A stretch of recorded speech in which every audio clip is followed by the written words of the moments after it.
We've been talking about forces and equilibrium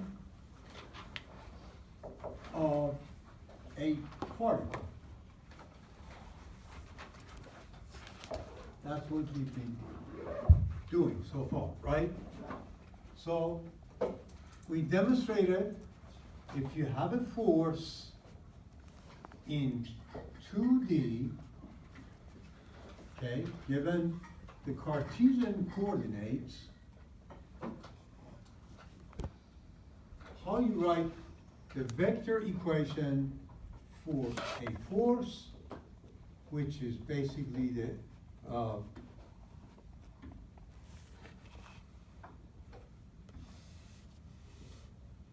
an equation like this. You have the x component of the force times the unit vector along that direction plus the y component times unit vector in this direction. That's one way of writing the vector equation in 2D. If you have the angle theta that defines the direction of that force, you can also, in an alternative way, write this equation in this form, which is the same as the other one. But the point is that in 2D, just one angle defines the direction of the force. And for the resultant, if you have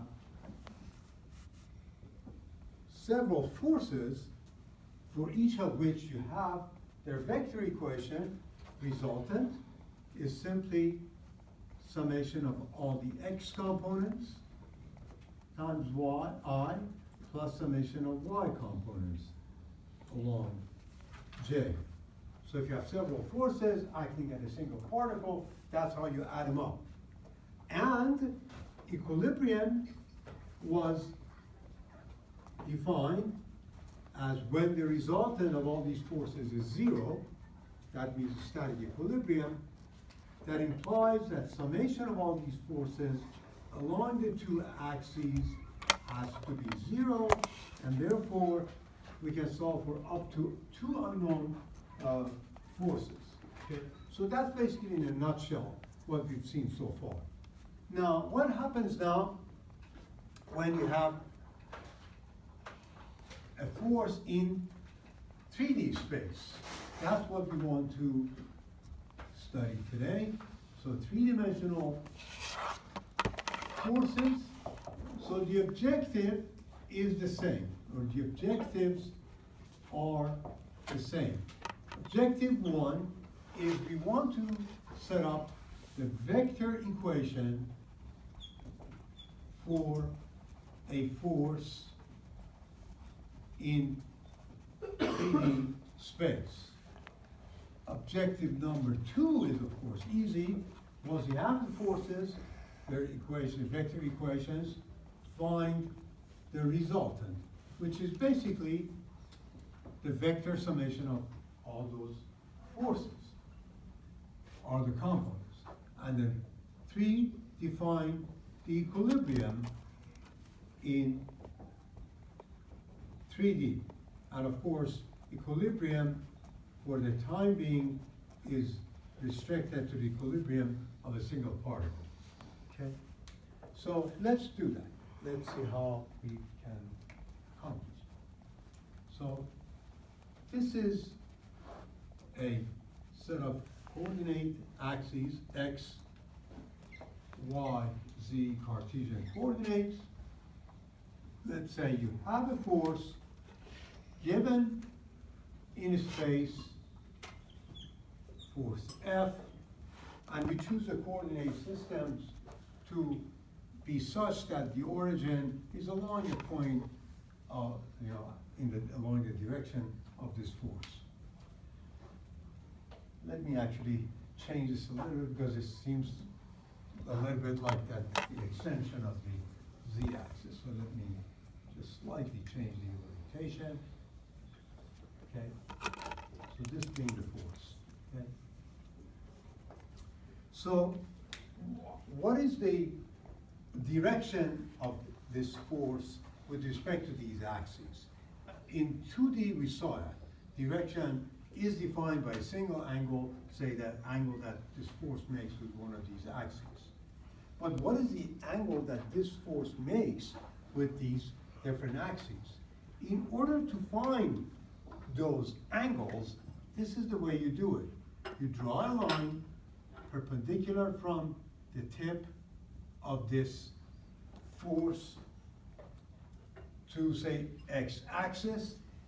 In this triangle, don't get confused, that triangle is not in x, y, z coordinate, it is in space. So in this triangle, okay, in this triangle, this angle is the angle that this force makes with the x-axis, okay? And in fact, you can, and this is the projection of the force along the x-axis. In fact, what you can do, if you simply project the tip of this force, okay, on xz plane, say point H, and then from point H you draw a line perpendicular to the x-axis, that's how you find, in fact, the intersection of this perpendicular line to the x-axis. But either way, okay? So you do the same for F along Y, which means that you draw a line parallel to this line, perpendicular to the y-axis. So this angle is the angle that force makes with y-axis. You do the same by drawing a line perpendicular to this axis. In other words, this is a 90-degree angle, okay? And depending on how you define that, this angle or this angle, okay, let's say this angle or this angle, depending how you define that, is the angle that this force makes with the z-axis. Where does point H come from? Is the projection of, say, this point A, okay, onto xy plane, xz plane. Okay, so you draw a line perpendicular to project this point along xz, and from geometry you can show that if you draw a line parallel to the z-axis or project this point along x, that is the point that if you connect to here would result in a line that is perpendicular to the x-axis, or in other words, this is the projection of F along x. Same thing here. The projection of F along z is this, okay? And the projection of F along z is that, okay? So this is F. So is that fx supposed to be like on the axis? This is Fx, right? Okay. For the actual like labeling of the theta x, theta y, theta z, when you're drawing the projections down to like the x-axis and the y-axis, the angle you chose as theta x and theta y are the angles in between the force and the... It is between this and the axis. So, in other words, it's of course, this one is hard to show it, right? So this is the projection, and this is actually the axis, right? That's better, right? Or can be this one, either way. But and here is this one, right? Which I've shown here, between the force and the axis, between the force and the axis. In other words, between the force and this axis, actually this one is the one. So this is theta z. Yeah, that I got confused. Okay, that's the one. Good observation. Any other questions? So now, In contrast to what we had for theta here, which the angle that this force makes with x and y, summation of these two is always 90 degrees, yes. How are you choosing the points? Are they arbitrary as long as? You mean this point? Or the original points that you're putting on the axis and drawing connecting lines to? These you mean? Yeah, are they Well, arbitrary as long as? this force is given, right? Right. So from the tip of that force, you draw a line perpendicular to x-axis. In other words, this is given, it's not arbitrary. This length is given, right? So the 90 degrees that we draw is? From here to the axis. In other words, basically what you're doing, you are passing a plane at point A that is perpendicular to x-axis, okay? Okay. That's how you basically draw the perpendicular line. Same thing here. There's a very good, it's on the board, it's very difficult to demonstrate that. There's a good picture or figure in your book, figure 233 and figure 231, which shows much more clearly than what I have done here, how you draw those angles, okay? But the important point here is that in contrast to here, that the relationship between these two angles was that some of them are 90 degree. In 3D, the relationship among these angles are not basically that the sum of them is certain number. Mathematically, you can show that the only relationship that exists among these values, which are not independent, is governed by this relationship. In other words, these three angles are not independent. If you have two of them, you can always find the third one. And this is mathematically, you can derive this equation from geometry to show this exists, okay? But according to the definition, if f of x is the projection of f, and the angle between x-axis and f is the theta x, therefore, you can simply write f of x is that f cosine of theta x, f of y is f cosine of theta y, and f of z, by definition, is the projection of that force along z-axis is this. We assign certain names to these angles. Since these angles describe fully the direction of the force, we call them directional angles.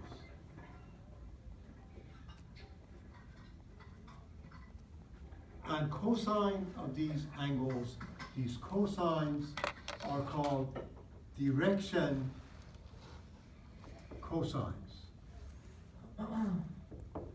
Okay, just a definition. So if you have these components, if you can find the components, then equation for a force, a vector equation is easy. It's just a vector. Remember, a force is the resultant of its components. That means it's a vector summation of its components. So it can be written either as this,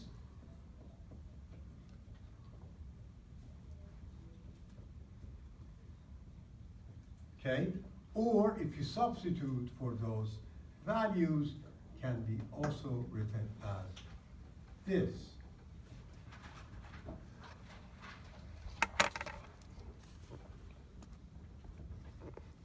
So these two forms, which are the same, describe a force in 3 dimensions in terms of its components, okay?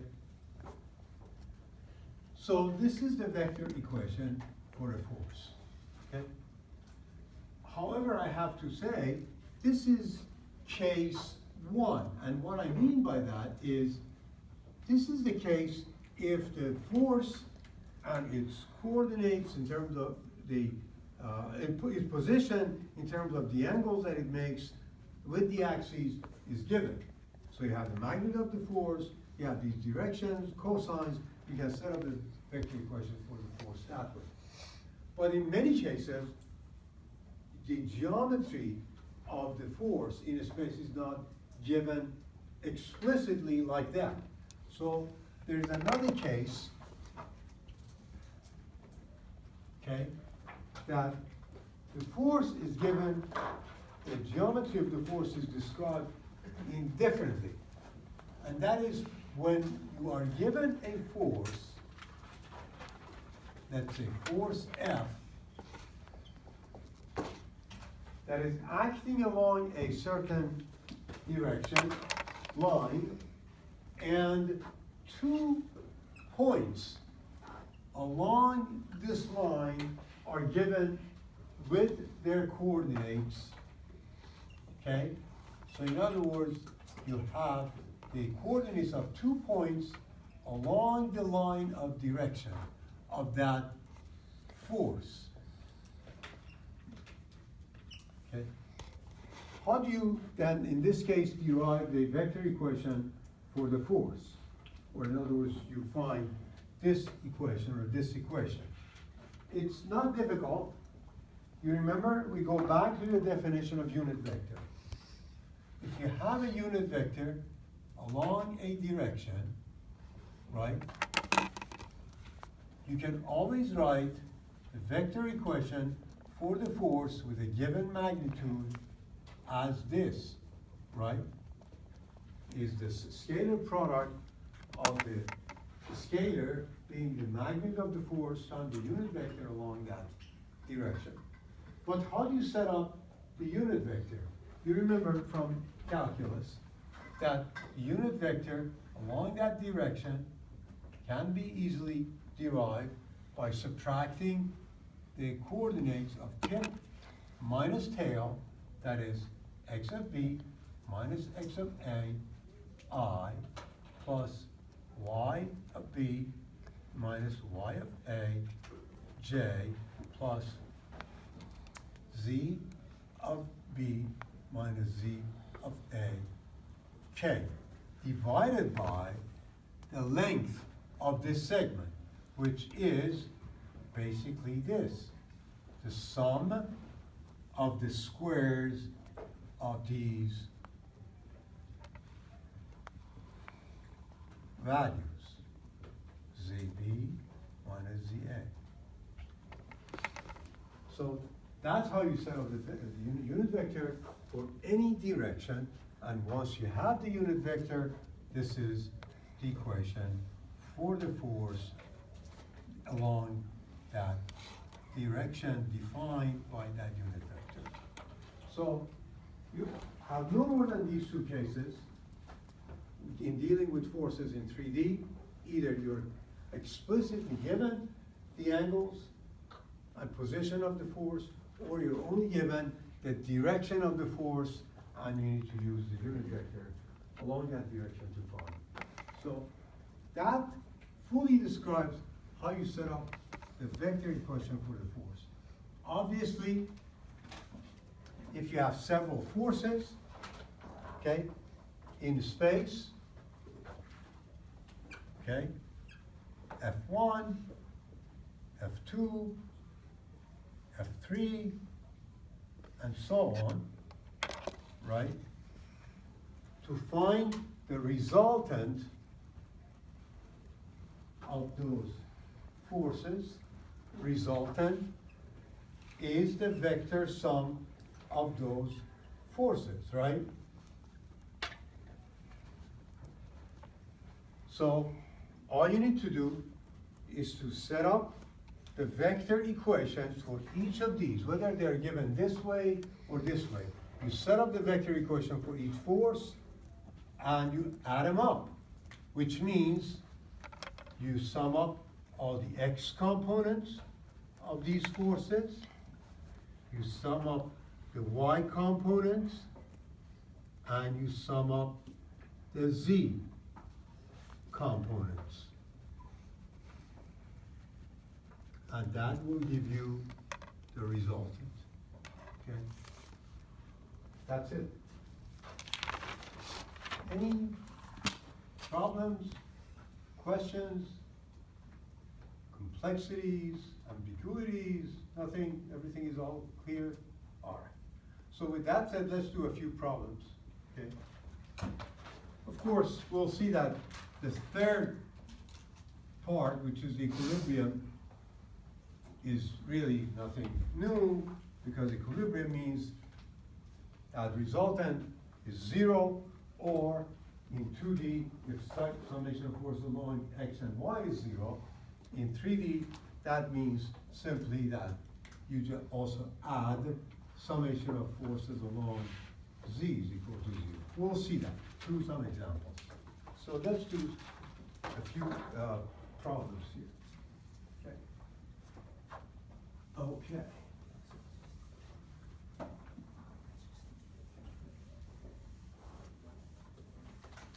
So I will choose a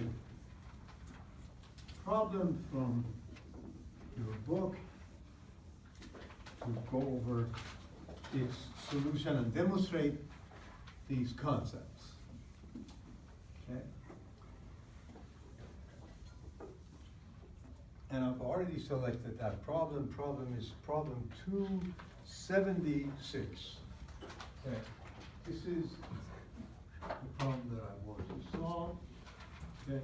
So this is an example of the first type, that a force is given with the angles of the that is described as direction, and the magnitude is given, and you want to set up the vector equation for that force. Okay. So this is how that problem is stated.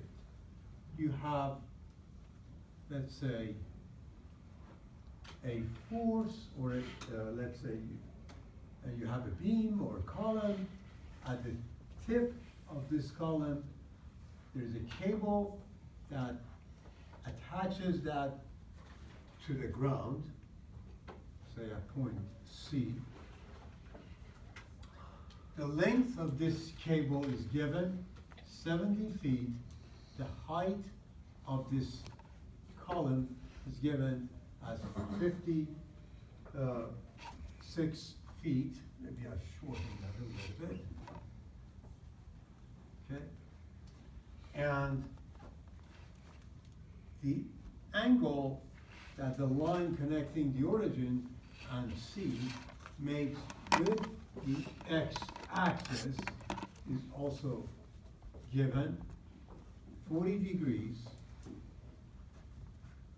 We have the magnitude of the force acting along that cable, F of AC, is given as, okay, let's see, the magnitude as given as 5,250 pounds. So this is the force, its magnitude is given. So we have a force acting along this cable in this direction. This is F of AC. And you simply want to find, okay, or set up the vector equation for this force. In other words, what is F of xi plus F y j plus F z k? So that's question number one. And question number two is also find the direction cosine, so the angle that this force makes with these axes. So in other words, theta x, theta y, and theta z. That's what the problem is asking. Any questions? Okay. So let's see how we tackle this problem. Okay. If you look at this force, this line is going through the xz axis, okay? So if you just simply project this line at this point along the x-axis, that is going to be f of x. And if you project this along z-axis, that would be f of z. Okay? Well, let's go step by step. I'm going to look at this triangle. Just look at this triangle.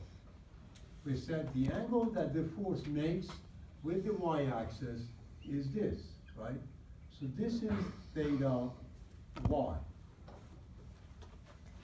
We can't find theta y. How do we do that? If you look at this triangle, this is A, O, C, okay? Okay? This is theta y.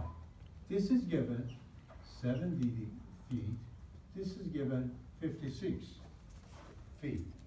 So obviously cosine of theta y would be 56 over 70. Okay? And if you do the calculation, you'll see that theta y comes out to be almost 37 degrees.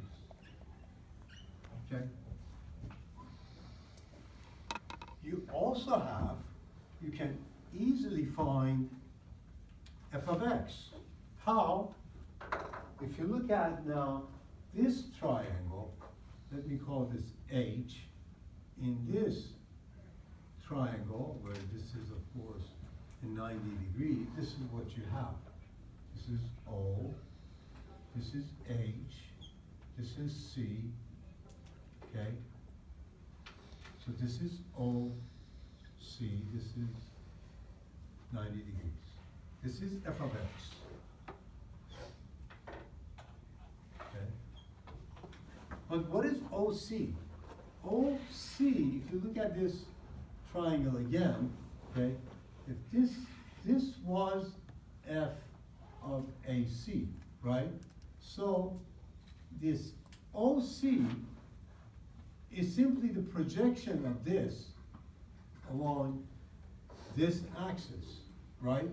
Or in other words, OC is 5,250, which is the magnitude, times the sine of theta y. So you can find OC. So if you substitute for that, you get OC to be 3,160 pounds. Any questions? Okay, so if you have OC, now we go to this triangle, you have OC, okay? This angle is given 40 degrees, therefore f of x, okay, would be OC times cosine of 40. This is given 3,160. We find f of x, which will be f of x is 2,421 pounds. Okay? But remember, according to the definition or the geometry of the force, we do know cosine of theta x is f of x over the magnitude of the force. That is 2,421 pounds over the magnitude of 5,250, which is the magnitude of the force AC. So from here, you can find theta x. And theta x will come out to be 66.2 degrees. Okay? Yes? Which one is theta x on the, if you were to cut it? What do you think? Good question.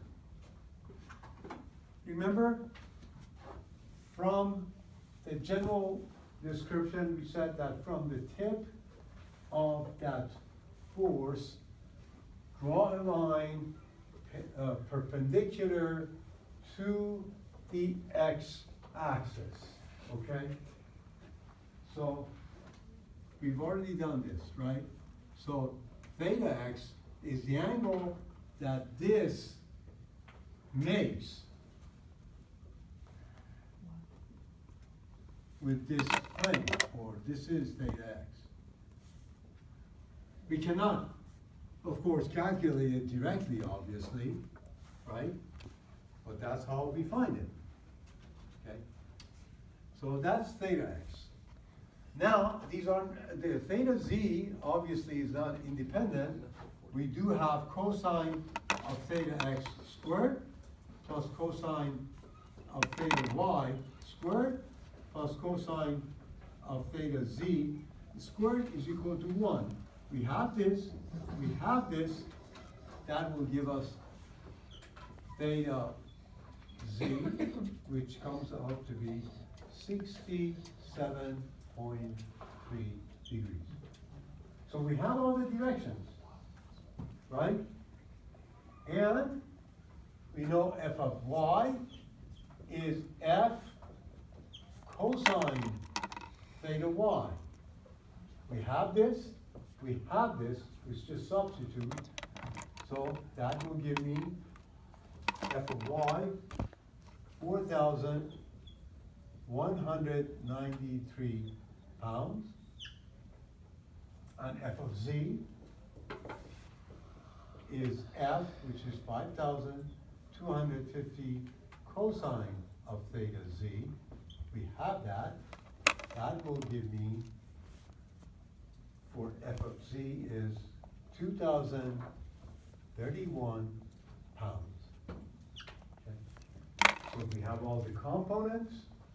We can easily write the f of AC as f of x 2,421 I plus 4,193 J plus 2,031 K. And that is the vector equation for the force.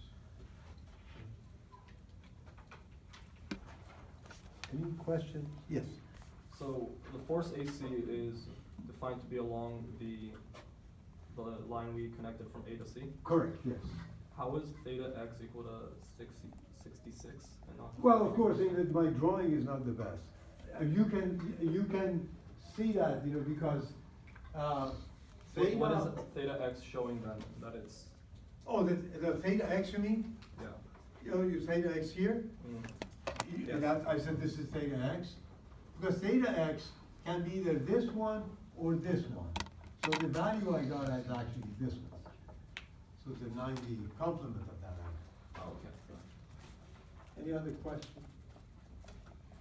Which is absolutely fine. In fact, when you're asked to find the direction angles, doesn't matter if you say it's 115 or whatever, 75 or 65.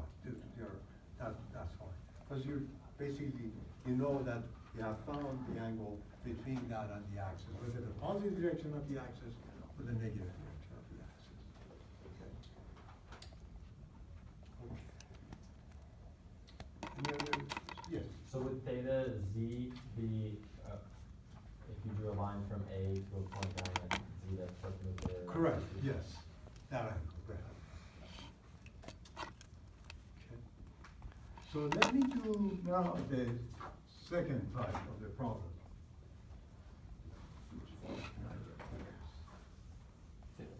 Which is, you are not given the orientation.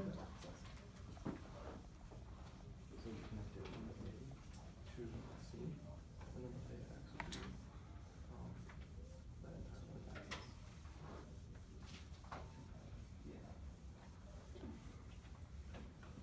Cool.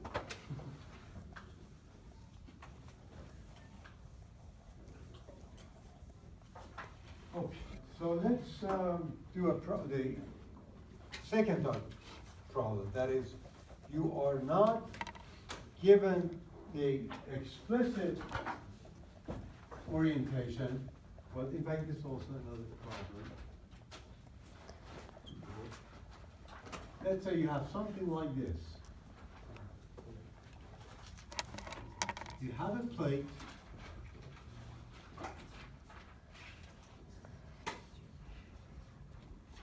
This plate at this point is supported by two cables that attach point B to these two points along this wall. Okay. Maybe I use a different color to make it.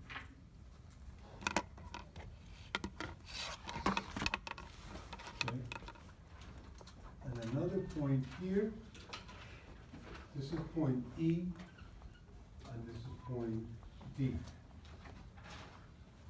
So we know that the magnitude of the force in these two cables are given. In other words, the magnitude of the force in BE and magnitude of the force in BD are given and happen to be the same, 350 Newton. So this is given. And the orientation of all, or the coordinates of all these points are given. This is at the height of 0.4 meters, 0.21 meters. This is 0.51.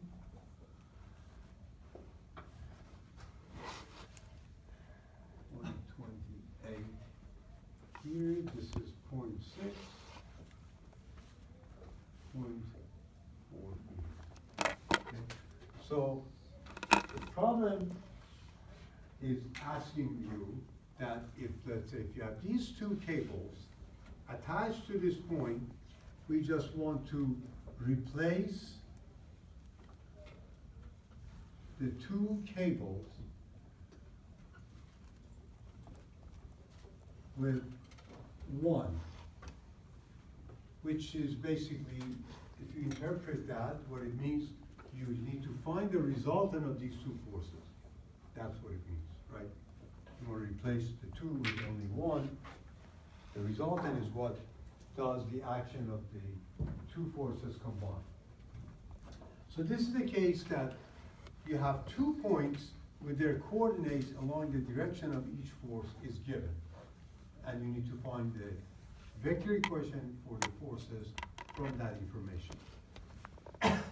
It's a good habit if you follow in all 3D problems these steps. Step 1, you just write the coordinates of all points given in the figure. Makes your calculations easier, or you don't basically make mistakes. So the points that we need here is B, which is on XZ plane, so has no Y. X coordinate 0.4, Y coordinate 0, and Z coordinate 0.6. E is on XY plane, so no Z. Its X is 0.21, is Y is 0.4, and 0. And for D, E, we don't have X, 0, Y is 0.51, and its Z is 0.28. So you have the coordinates of all the points that you need. And remember, this is the second type of problem. First of all, of course, you need to establish a direction for each of these forces, and it doesn't matter which direction you want to assume. I would choose this direction, or assume that this is the direction. The only thing that is important, when you choose that, the unit vector that you select should be selected in the same direction. That's the only thing you need to be careful about. So the vector equation for the first force would be simply the magnitude of that force times the unit vector in that direction, okay? So how do you find the unit vector? The magnitude is given, right? 350 Newton. Tip minus tail. 0.21 minus 0.4, right? Okay, that was x, and this is x. So 0.21 minus 0.4, so would be negative 0.19, right? I. 0.4 minus 0 plus 0.4. 0 minus 0.6 divided by the square root, the square root of some of these squares, okay?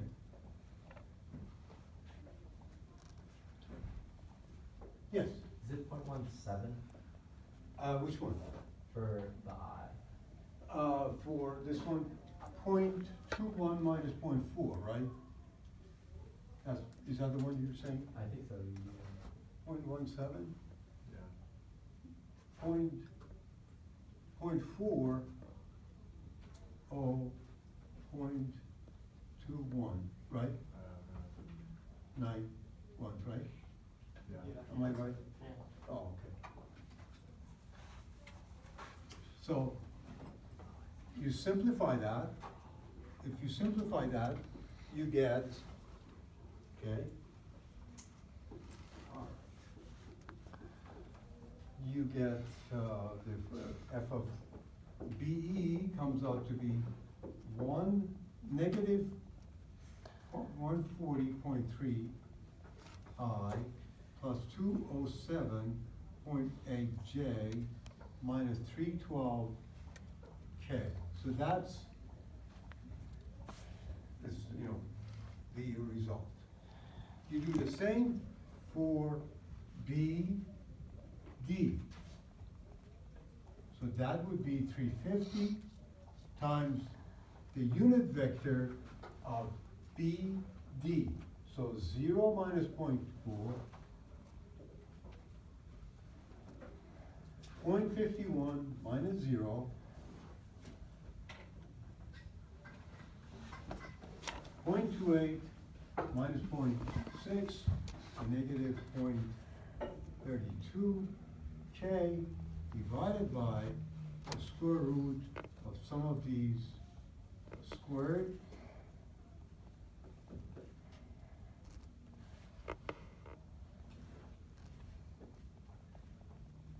Okay, and you simplify that, it will give you negative 233.3 I plus 243.1 J minus 155.5 K. So that's the other force. You want to replace these two with a single cable, or to find the resultant of these two forces, which means resultant is simply sum of the x components, I, sum of the y components, J, plus the sum of the z components, K. So you just add these, okay? I, this is y, this is k. So if you add those up, you will get negative 373.6 I plus 450.9 J minus 467.5 K. That will be the result. Force. Okay. Any questions? Any problems? Okay. So Easy so far? Okay. So we saw how to derive the vector equation, how to find the resultant. The third part, we have 32 seconds left, okay? The third part was the equilibrium. What was the meaning of the equilibrium of a particle? Equilibrium means the resultant would be zero. Or in 3D, that simply results in these three equations for the equilibrium of a particle. So let me just quickly qualitatively demonstrate what this means, and we'll do some problems next time. What it means, let's say you have a particle, let's say some kind of a weight, okay, supported by 3 cables, okay. This is a typical problem, okay. You do not know the force in these 3 cables.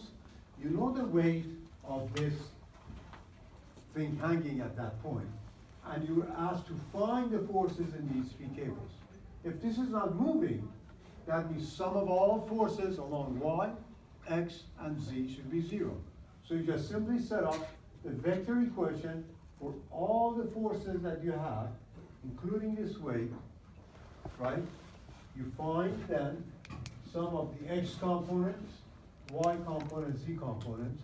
In each of these equations, you have 3 unknowns, because this is the only known force given. You have 3 unknowns. You set them equal to 0, you end up with 3 equations, 3 unknowns, and you find those. We'll do a problem like that next time. Have a good long weekend. Remember the script change.